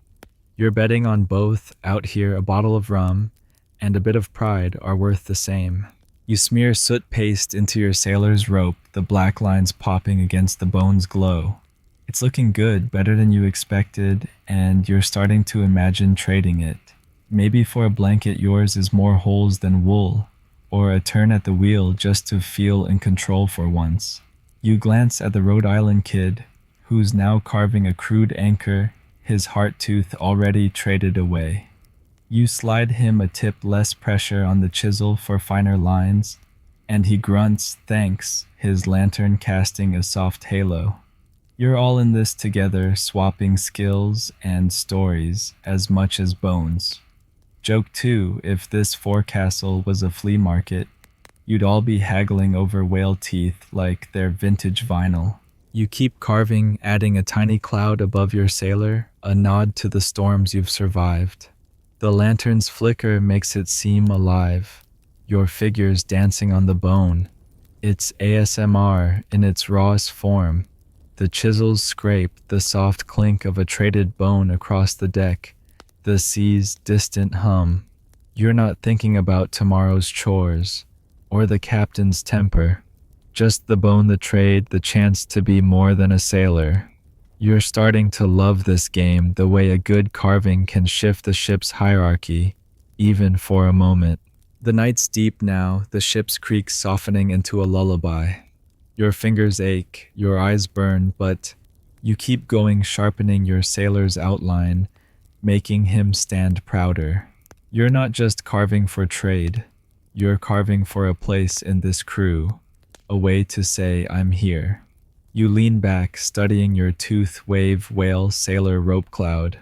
It's rough, but real, a coin you might spend or keep, depending on the offer. You tuck your tools away, the tooth safe in your pocket, and climb into your hammock. Joke 3, if you dream of trading this tooth for a ticket home, you're blaming the cook's fishy stew, not the sea's promises. You close your eyes, the lantern's glow fading, and drift off, feeling the weight of your work against your hip. You're still swaying on the Charles W. Morgan, adrift in the Atlantic's endless churn. 1765, your whalebone tooth now. A growing tail, a stormy wave, a whale's tail, a stick figure sailor with a spear rope and cloud, all etched in stolen lantern-lit hours. The ship's grind, moldy hardtack, blistered hands. The mate's glare keeps grinding you down, but your scrimshaw, traded and admired among the crew, is your fight back. That tooth isn't just art or currency. It's a letter to someone waiting on shore, a gift carved with longing for a sweetheart you might never see again. Tonight, you're diving into how sailors like you poured their hearts into scrimshaw, crafting love tokens to bridge the miles between sea and home. You're perched in the forecastle, the air heavy with the stench of whale oil and damp hemp. Your tools spread out on a scrap of sailcloth, knife, chisel, shark skin, soot paste. The lantern swings above its glow, making your tooth shimmer like a beacon. You're working on your sailor, adding a tiny heart near his feet. A nod to the girl you left in Nantucket, her laugh, her braid, the way she waved as the ship sailed. You're not sure you'll make it back to her. The sea's a thief, stealing time and promises. So you carve, pouring your ache into the bone, hoping it'll reach her someday. Let's talk love. Mainstream fact, scrimshaw often served as a romantic gift, with sailors carving whalebone combs, rings, or pendants for sweethearts, wives, or mothers, especially in the 18th and 19th centuries, as tokens to prove their devotion across years at sea. You've seen this on the ship, the harpooner's comb etched with roses meant for a wife in New Bedford. The cook's tooth, a mermaid with a girl's initials hidden in her tail. Your tooth, sailor, isn't just you anymore. It's a message, a way to say I'm still yours to someone whose face is fading in your memory. You deepen the heart's outline, your chisel slow and careful, like you're whispering her name. You're thinking of her now, the way she tucked a lock of hair behind her ear, the promise you made to bring her something from the sea. This tooth is it, or it will be, if you can make it good enough. You're not carving for trade tonight, not for grog or gloves. You're carving for her for the hope she'll hold this and know you survived. The bone smooth under your thumb, its weight a reminder of the distance between you. You add a curl to the heart, making it hers, and it feels like writing a letter you can't send. Joke 1: if you botch this heart, you'll tell her it's modern art. She'll laugh, or maybe dump you for a landlubber. You pause, blowing bone dust off your hands, and glance around. The forecastle's quiet, just a few sailors carving under their lanterns. The Rhode Island kid's working on a comb, probably for his own girl, his knife, scratching out a clumsy flower. The Cooper's etching a ring small enough to fit a woman's finger, his face softer than you've ever seen. These aren't just carvings. They're promises, fragile as the bones they're etched on.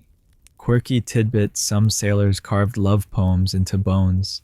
Tiny verses so small you'd need a magnifying glass to read them, like secret messages for their beloveds.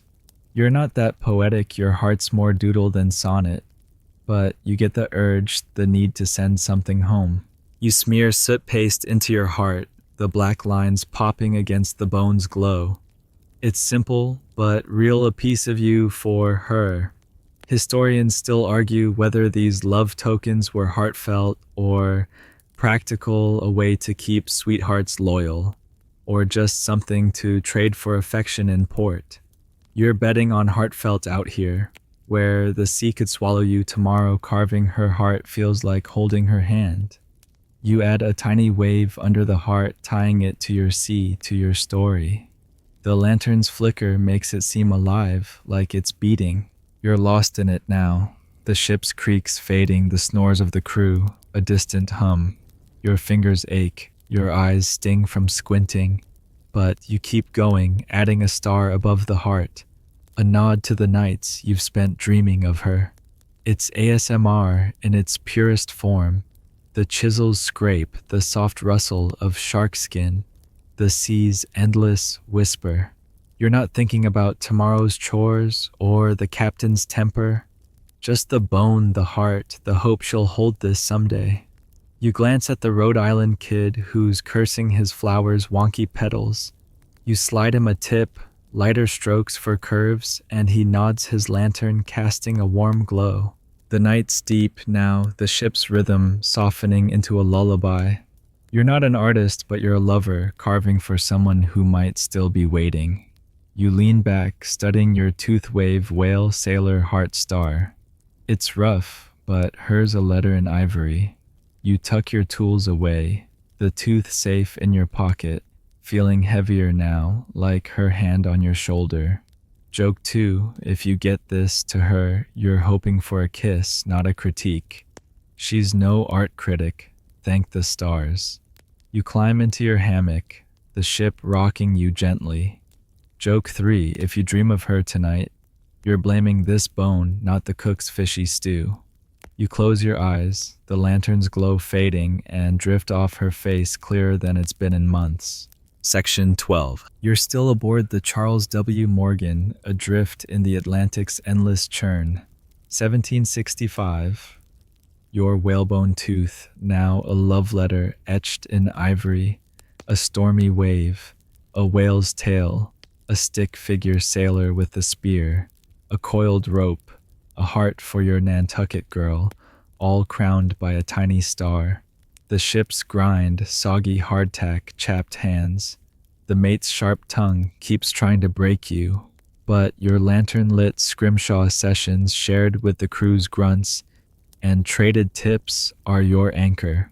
That tooth isn't just for her anymore. It's laced with the sea's mysteries, symbols of luck and superstition carved to ward off the ocean's wrath.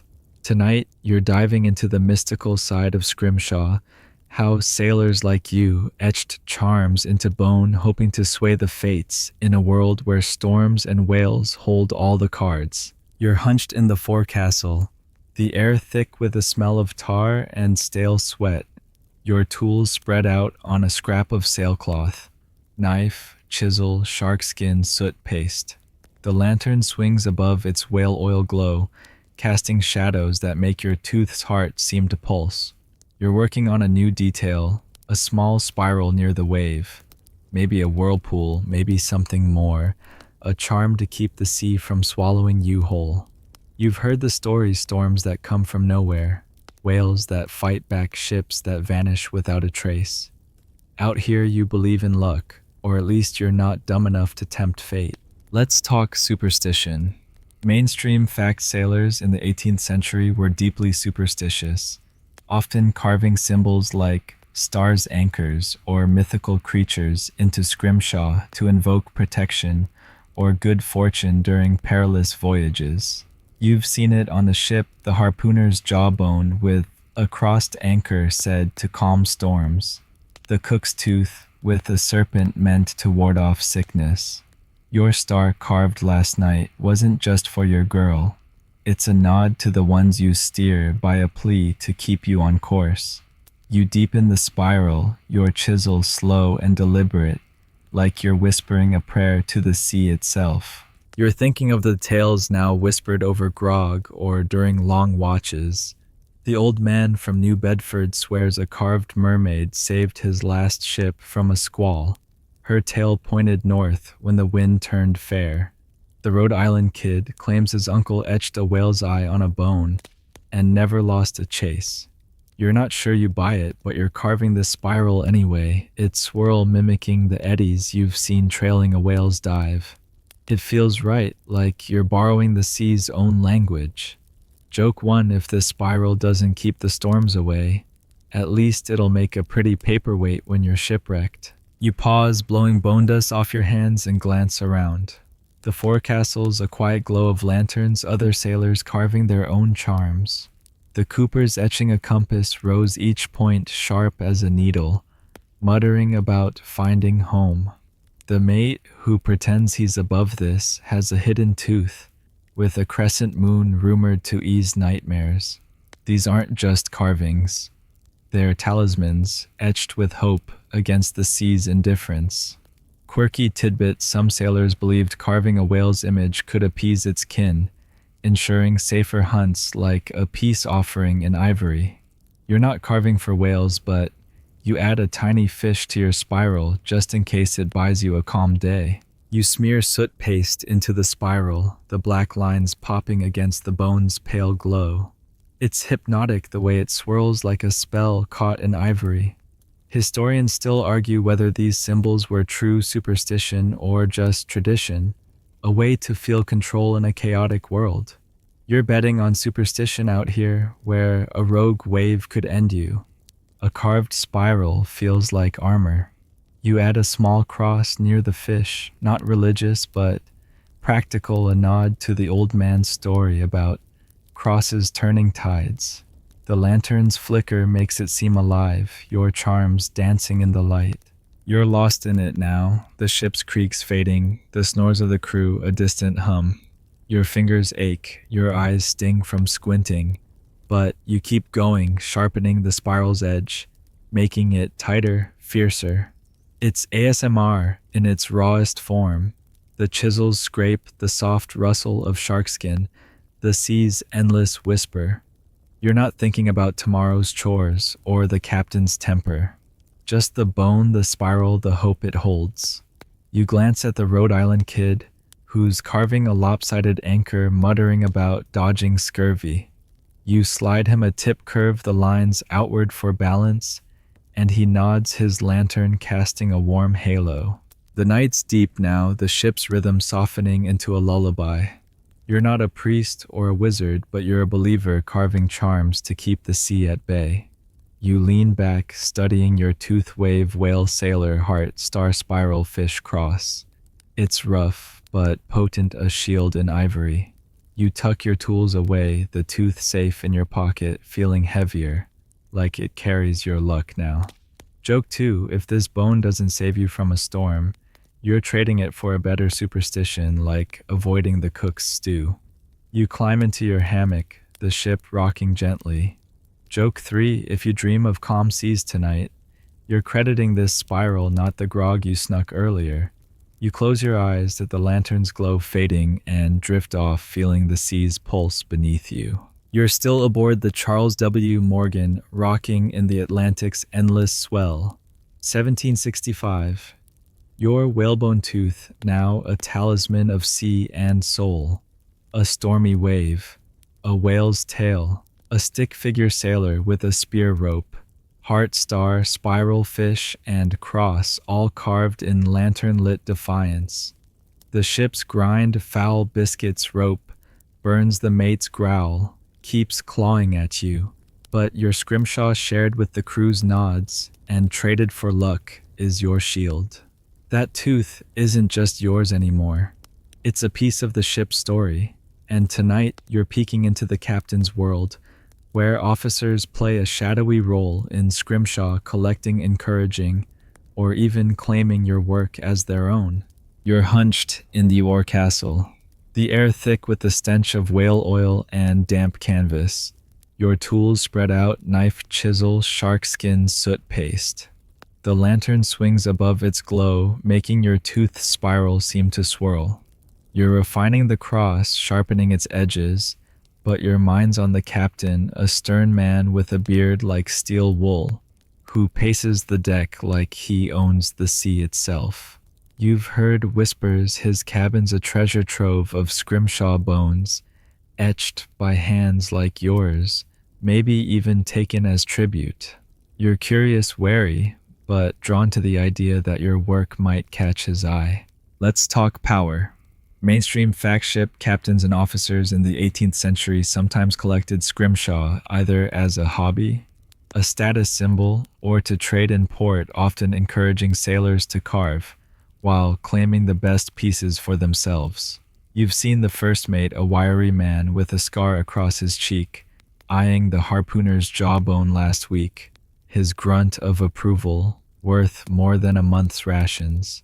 The captain's different, distant, rarely seen below decks, but you've heard he keeps a box of carvings locked tight like a dragon's hoard. You're carving tonight with a new edge, wondering if your tooth could end up in that stash. You add a tiny anchor near your cross, a nod to the ship's stability, or maybe to the captain's iron grip. Your chisel's steady now, thanks to the harpooner's tip about the bone's grain, but you're careful knowing a good piece could mean favor or trouble. The captain doesn't carve. His hands are for charts and discipline, not knives and soot, but he knows value. You've seen him barter import trading oil for supplies, his voice sharp as your chisel. If he likes your tooth, it might mean an extra grog ration. If he claims it, though, you're out a piece of your soul. Joke one, you'd rather trade it for a decent meal than see it locked in his cabin gathering dust like his sense of humor. You pause, blowing bone dust off your hands, and glance around. The forecastle's a flicker of lanterns, other sailors carving their own stories. The Rhode Island kids working on a new tooth, a lopsided ship muttering about impressing the mate. The Cooper's etching a compass rose his best yet, and you hear him whisper, "It's for the captain, a gift to avoid extra watches." You're all playing this game, carving for yourselves, but also for the men above you, the ones who hold your fate. Quirky tidbit, some captains used scrimshaw as ship's currency, gifting pieces to crew for loyalty, or trading them in port for prestige like a colonial NFT.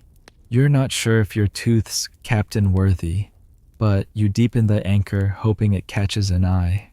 You smear soot paste into the anchor, the black lines bold against the bone's glow. It's looking good, a tiny fleet of symbols telling your story. Historians still argue whether captains encourage scrimshaw to boost morale or to profit from their crew's skill, a kind of maritime tax.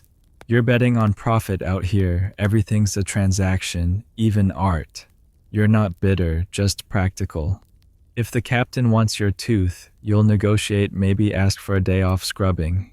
You add a small wave under the anchor, tying it to your sea, your chisel moving like it's got a mind of its own. You're lost in it now. The ship's creaks fading, the snores of the crew a soft hum. Your fingers ache, your eyes sting from squinting, but you keep going, sharpening the anchor's flukes, making it solid like it could hold the Morgan through a gale. It's ASMR in its purest form.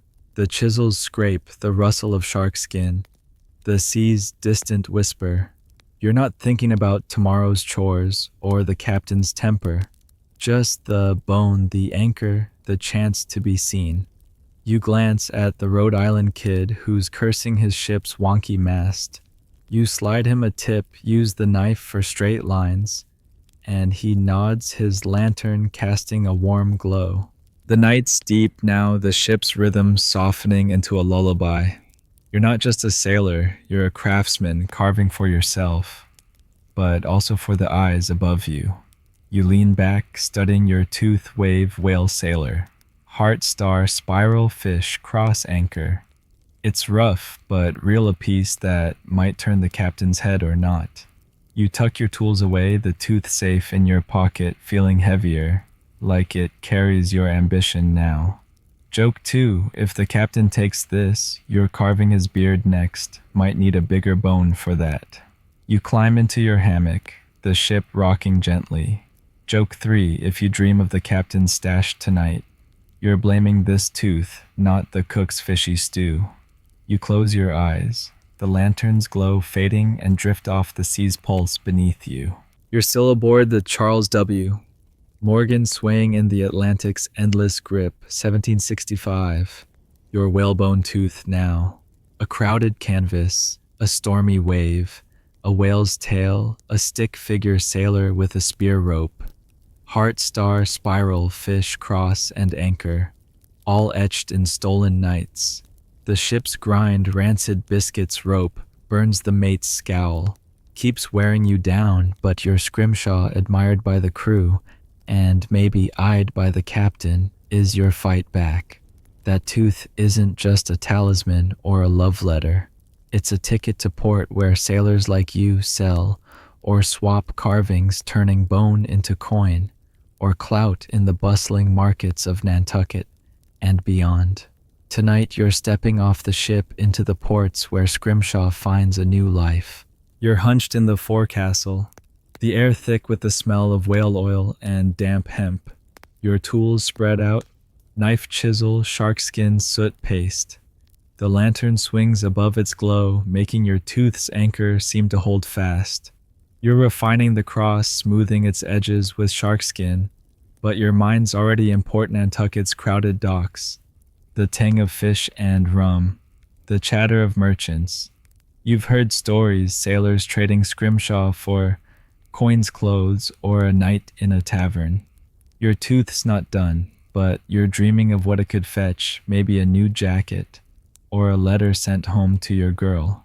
You add a tiny wave under the cross, tying it to the sea. You'll soon escape, if only for a day. Let's talk ports. Mainstream fact, in the 18th century, whaling ports like Nantucket and New Bedford were hubs for scrimshaw trade, where sailors sold or bartered carvings to merchants, taverns, or locals, often for supplies or cash to spend during brief shore leaves.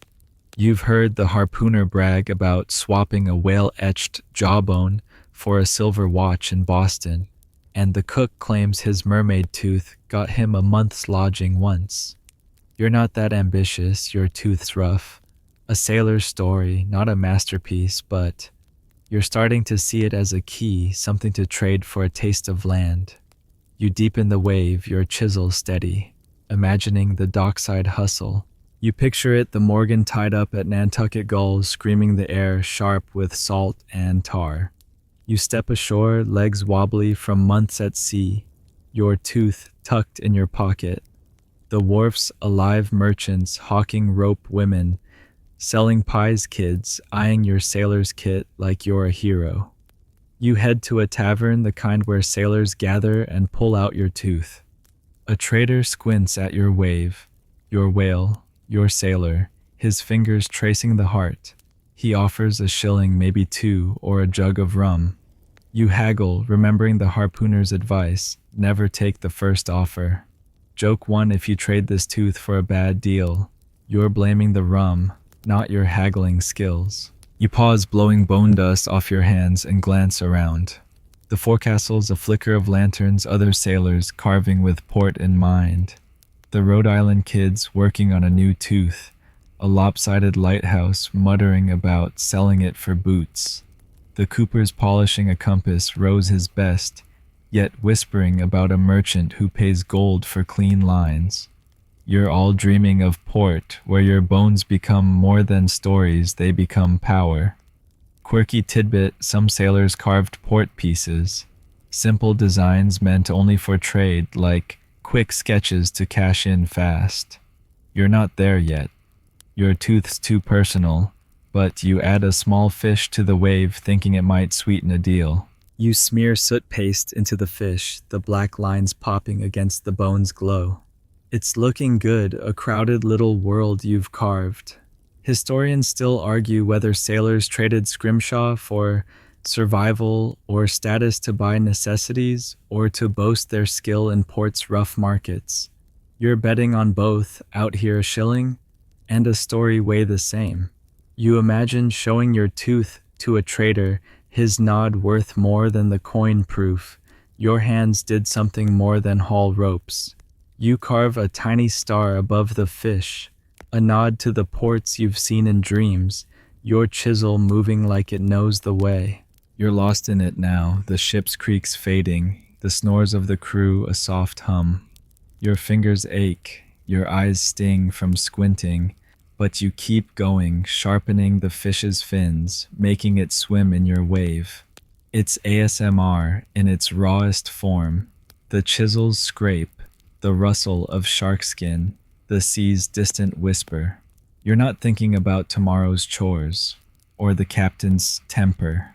Just the bone, the port, the chance to trade a piece of you for a piece of land.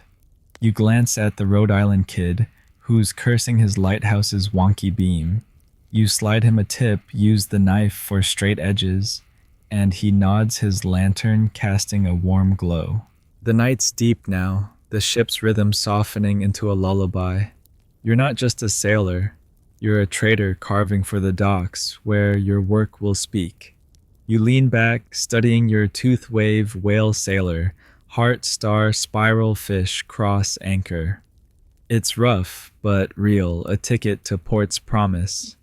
You tuck your tools away, the tooth safe in your pocket, feeling heavier like it carries your shore dreams now. Joke 2, if you trade this for a warm bed, you're sleeping like a captain, not a deckhand. You climb into your hammock, the ship rocking gently. Joke 3, if you dream of Nantucket's docks tonight, you're blaming this tooth, not the cook's fishy stew. You close your eyes, the lantern's glow fading, and drift off the shore closer than it's been in months. You're still aboard the Charles W. Morgan, swaying in the Atlantic's restless churn. 1765. Your whalebone tooth, now a dense tapestry, a stormy wave, a whale's tail, a stick figure sailor with a spear rope, heart, star, spiral, fish, cross, and anchor, all etched in lantern-lit nights. The ship's grind, moldy hardtack, raw hands, the mate's sneer keeps gnawing at you. But your scrimshaw traded among the crew and dreamed of in port is your rebellion. That tooth meant for your Nantucket girl or a trader's coin isn't just yours anymore. It's reaching beyond the ship into the hands of women on shore, where scrimshaw becomes a charm, a curiosity, a bridge between sea and society. Tonight you're exploring how your carvings touch land, captivating women who see your work as more than bone, as a whisper of the ocean's wild heart. You're perched in the forecastle, the air thick with the tang of whale oil and damp canvas, your tools spread out, knife, chisel, shark skin, soot paste.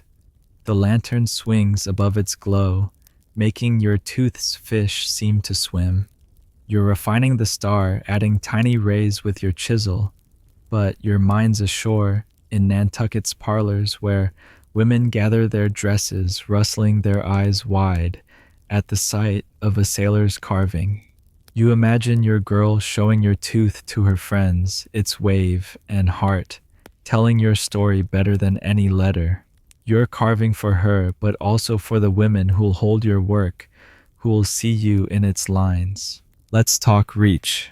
Mainstream fact: by the mid 18th century, scrimshaw became popular among women in whaling ports like Nantucket and New Bedford, who collected carved whalebone combs, boxes, and pendants as fashionable keepsakes or gifts from sailors, linking them to the sea's romance.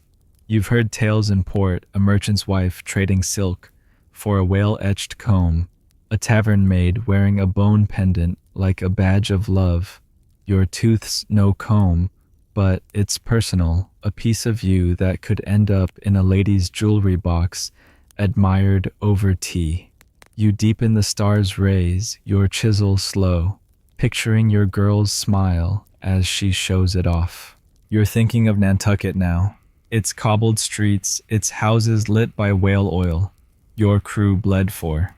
You see women, wives, sisters, mothers, waiting for ships, their lives tied to the sea as much as yours.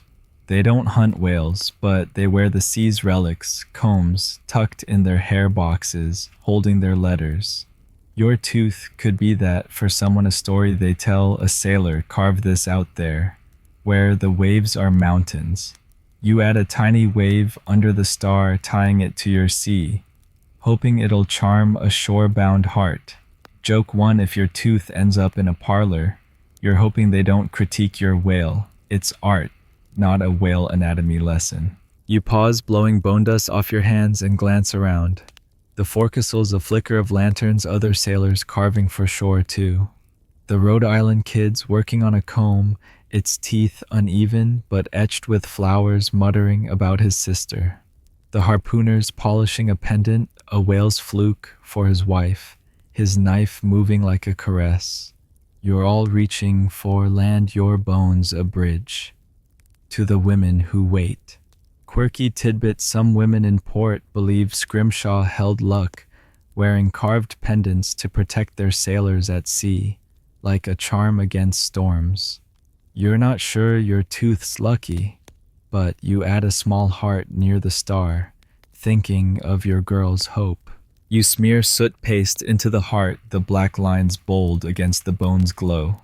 It's crowded now, your tooth, a tiny world of sea and love. Historians still argue whether women valued scrimshaw for fashion or sentiment, a trend or a tie to absent men. You're betting on sentiment. Your girl doesn't need a comb, but she needs you, and this tooth's the closest you can get. You imagine her showing it to her mother, their fingers tracing your sailor, your wave, their voices soft with pride. You carve a tiny fish near the heart, a nod to the sea that separates you, your chisel steady despite the ship's sway. You're lost in it now. The ship's creaks fading, the crew's snores a distant hum. Your fingers ache, your eyes sting from squinting, but you keep going, sharpening the fish's fins, making it dart through your wave. It's ASMR in its rawest form. The chisels scrape, the rustle of sharkskin, the sea's endless whisper. You're not thinking about tomorrow's chores or the captain's temper. Just the bone, the women, the shore you're reaching for. You glance at the Rhode Island kid who's cursing his comb's wonky teeth. You slide him a tip, use the chisel for curves, and he nods, his lantern casting a warm glow. The night's deep now, the ship's rhythm softening into a lullaby. You're not just a sailor.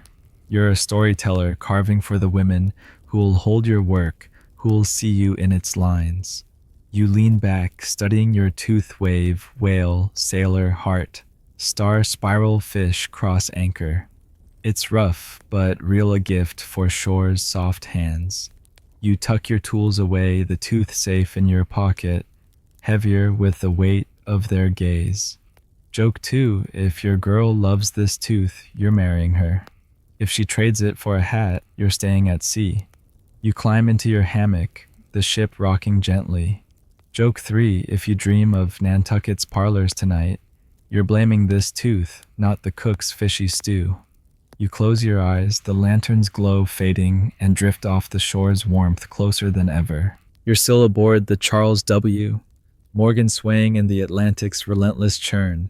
1765, your whalebone tooth, now a crowded chronicle, a stormy wave, a whale's tail, a stick figure sailor with a spear rope, heart, star, spiral, fish, cross, and anchor, all etched in lantern-lit defiance. The ship's grind, weevily biscuits, chapped hands. The mate's glare keeps clawing at your soul, but your scrimshaw traded among the crew and dreamed of in Nantucket's parlors is your fight back. That tooth, a love letter and a talisman, is losing its place now as the whaling world shifts and scrimshaw fades with it. Tonight you're diving into why this art, born of boredom and bone, began to wane as whaling itself slipped into the shadows of a changing world. You're hunched in the forecastle, the air thick with the stench of whale oil and damp hemp. Your tools spread out, knife, chisel, shark skin, soot paste. The lantern swings above its glow, making your tooth's fish dart through its wave. You're refining the anchor, sharpening its flukes, but your mind's on the rumors you've heard. Fewer whales, leaner hunts, ports, buzzing with talk of new fuels like kerosene. Your tooth feels heavier, like it knows its time is short. You carve a small cloud above the anchor, a nod to the storms you've survived, but also to the storm coming for this life you've carved into. Let's talk decline. Mainstream fact: by the late 18th century and into the 19th, whaling began to wane as whale populations dwindled, and alternative lighting sources like kerosene and gas reduced demand for whale oil, diminishing the need for long voyages that fueled scrimshaw's rise. You've noticed it on the Morgan hunts or harder whales, scarcer the hold, not as full as the old hands say it used to be. Your tooth packed with stories is a relic of a world that's fading its value, tied to a trade that's losing ground. You deepen the cloud's outline, your chisel slow, as if mourning the bones you won't carve. You're thinking of the future now, a world where ships like this might sit idle, their crews scattered. You've heard whispers in port merchants betting on coal lamps burning without a whaler's blood. Scrimshaws tied to the hunt, to the long months at sea that drive you to carve. If voyages shorten or stop, what happens to this art? You're not sentimental, but the thought stings like losing a friend. Your tooth's a time capsule holding a life that might not last. You add a wave under the cloud, tying it to your sea, but it feels like a goodbye. Joke one: if whaling dies, you're carving driftwood next. Hope it doesn't splinter like your dreams. You pause, blowing bone dust off your hands, and glance around. The forecastle's quieter tonight, fewer lanterns flickering. The Rhode Island kid's working on a new tooth. A crude whale, but he's distracted, muttering about a job ashore. The harpooner's polishing a jawbone, his last, he says. Whales are too hard to find now. You're all feeling it, the shift, the sea's bounty drying up. Quirky tidbit: some sailors tried carving other materials. Wood, walrus, ivory. But whalebone's unique density and sheen made it unmatched. And the decline of whaling meant fewer bones to etch. You're not switching to wood. Your tooth's too precious, its story too tied to this ship. You smear soot paste into the cloud, the black lines bold against the bones' glow. It's crowded now, your tooth, a map of a fading world. Historians still argue whether scrimshaw faded because of economics or culture, the loss of whales, or the rise of new pastimes on shorter voyages. You're betting on economics: fewer whales, fewer bones, fewer nights like this. You imagine a future where your tooth's a curiosity, not a currency, shown in a shop window, not a tavern. You carve a tiny star in the cloud, a nod to the nights you've spent carving your chisel, moving like it's racing time. You're lost in it now. The ship's creaks fading, the crew's snores a soft hum. Your fingers ache. Your eyes sting from squinting, but you keep going, sharpening the star's rays, making it shine through the cloud. It's ASMR in its rawest form. The chisels scrape, the rustle of shark skin, the sea's endless whisper. You're not thinking about tomorrow's chores or the captain's temper. Just the bone, the decline, the world you're losing. You glance at the Rhode Island kid who's cursing his whale's wonky fluke. You slide him a tip, use the knife for curves, and he nods his lantern dimmer tonight like he feels it too. The night's deep now, the ship's rhythm softening into a lullaby. You're not just a sailor. You're a keeper of a dying art carving for a world that's slipping away. You lean back, studying your tooth wave, whale sailor, heart star, spiral, fish, cross anchor cloud. It's rough but real, a relic of a fading sea. You tuck your tools away, the tooth safe in your pocket, heavier with the weight of what's ending. Joke too, if whaling's done, you're selling this tooth as vintage hope it buys a pint. You climb into your hammock, the ship rocking gently. Joke 3, if you dream of empty seas tonight, you're blaming this tooth, not the cook's fishy stew. You close your eyes, the lantern's glow fading, and drift off the shore's shadow looming closer. You're still aboard the Charles W. Morgan swaying in the Atlantic's fading embrace. 1765. Your whalebone tooth now, a dense, epic, a stormy wave, a whale's tail, a stick figure sailor with a spear rope, heart star, spiral fish, cross anchor, and the cloud all etched in lantern-lit nights. The ship's grind, foul hardtack, raw hands. The mate's scowl keeps grinding you down, but your scrimshaw, once a currency and a charm, is your defiance against a sea that's losing its hold. As whaling wanes, your tooth story lives on, not on the ship or in port, but in museums and collections, where it whispers of sailors like you to a world that's forgotten the hunt. Tonight you're tracing Scrimshaw's lasting legacy, how your carvings endure as relics of a lost art. You're perched in the forecastle, the air heavy with the tang of whale oil and damp hemp. Your tools spread out, knife chisel, sharkskin, soot paste. The lantern swings above its glow, making your tooth's cloud seem to drift. You're refining the star within it, adding tiny rays with your chisel. But your mind's far from the ship, in a future where your tooth sits behind glass, admired by strangers who'll never know the sea's weight. You're carving for now, for your girl, for the crew, but also for forever, for a time when this bone will speak for you. You deepen the star's outline, your chisel slow, as if to make it last. Let's talk legacy. Mainstream fact Scrimshaw survives today in museums and private collections, with pieces from the 18th and 19th centuries displayed in places like the Nantucket Whaling Museum, valued as folk art and historical artifacts of the whaling era. You've never seen a museum, your world's all salt and sail, but you've heard of rich men in port collecting bones like trophies. Your tooth, packed with your life, could end up there, its wave and sailor telling a story no logbook could. You add a small wave under the star, tying it to your sea, hoping it'll carry your name, even if no one knows it's yours. You're thinking of time now, how your tooth might outlive you, the Morgan, even the whales. You've seen the hunt thin, fewer spouts, emptier holds, and you know this life's fading, replaced by kerosene and steam. But your Scrimshaw, it's tougher than the sea's storms, it's ivory unyielding to time.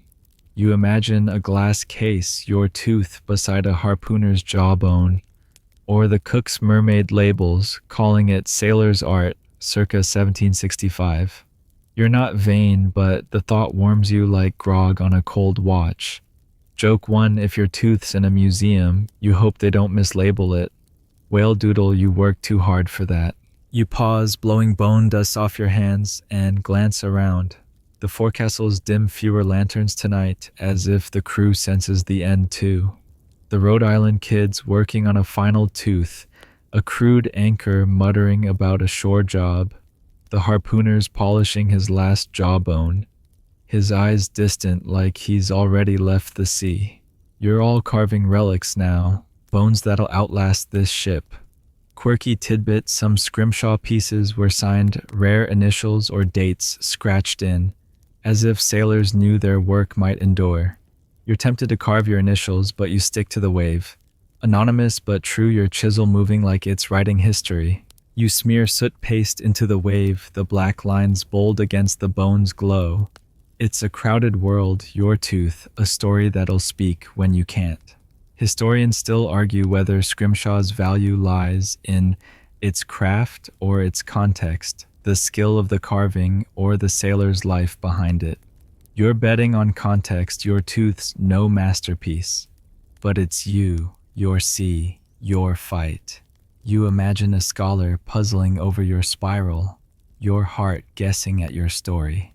You carve a tiny fish near the wave, a nod to the whales that gave you this canvas, your chisel steady despite the ship's sway. You're lost in it now, the ship's creaks fading, the crew snores a soft hum. Your fingers ache, your eyes sting from squinting, but you keep going, sharpening the fish's fins, making it dart through your wave. It's ASMR in its rawest form. The chisels scrape the rustle of shark skin, the sea's endless whisper. You're not thinking about tomorrow's chores or the captain's temper, just the bone, the legacy, the future you're carving for. You glance at the Rhode Island kid who's cursing his anchor's wonky flukes. You slide him a tip, use the knife for straight lines, and he nods his lantern dim like he's carving his own goodbye. The night's deep now, the ship's rhythm softening into a lullaby.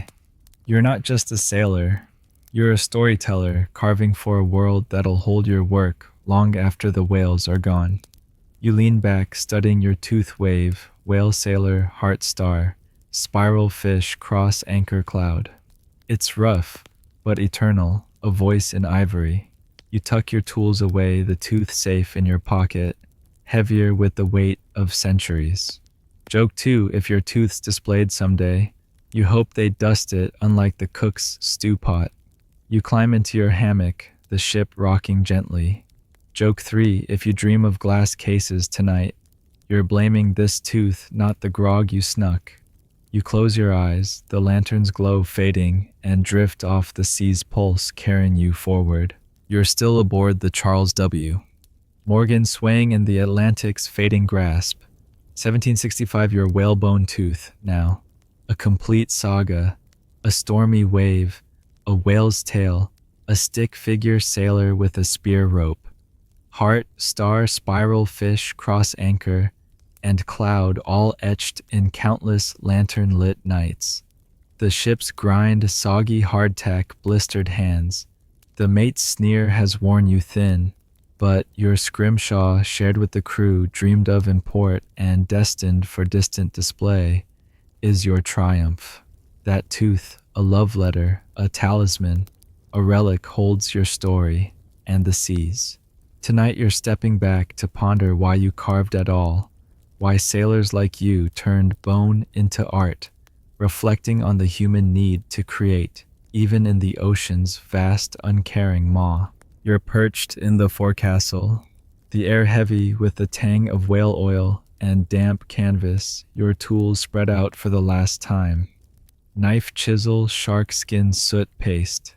The lantern swings above its glow, making your tooth's entire world shimmer, wave whale sailor all alive in the flicker. You're not carving tonight. You're done the tooth, complete its story told.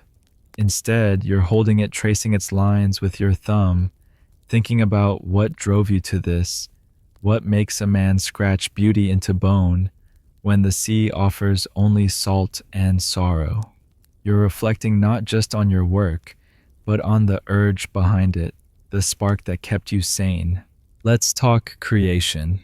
Mainstream fact scrimshaw, born in the 18th century, on whaling ships was a response to the psychological strain of long voyages with sailors carving to combat boredom, isolation, and the fear of being forgotten, a universal human drive to leave a mark.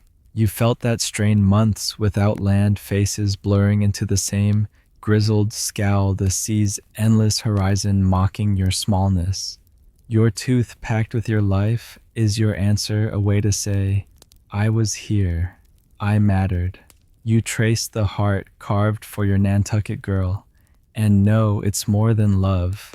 It's proof. You're more than a deckhand, more than a speck in the deep.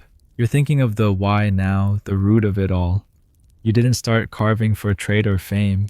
You started because the days were too long, the nights too empty, the sea strips you bear. No books, no news, no laughter, but the gulls. So you picked up a bone, a knife, and found something the sea couldn't take. Your hands, your mind, your need to make. Every line, your wave. Your wail was a rebellion, a stake in the ground. You're not alone. Every sailor's bone, from the harpooner's jawbone to the Rhode Island kid's lopsided anchor, screams the same thing. We are human, we create, we endure. Joke one, if the sea wanted you to quit, it shouldn't have left all these bones lying around. Talk about a mixed message. You glance around the forecastle dimmer tonight, the crew's lanterns fewer as the voyage nears its end. The Rhode Island kid's asleep, his last tooth tucked away, a crude whale he'll trade or keep. The harpooner's gone to watch his jawbone stashed, a story he'll tell ashore. You're all creators driven by the same itch, the same refusal to let the sea win.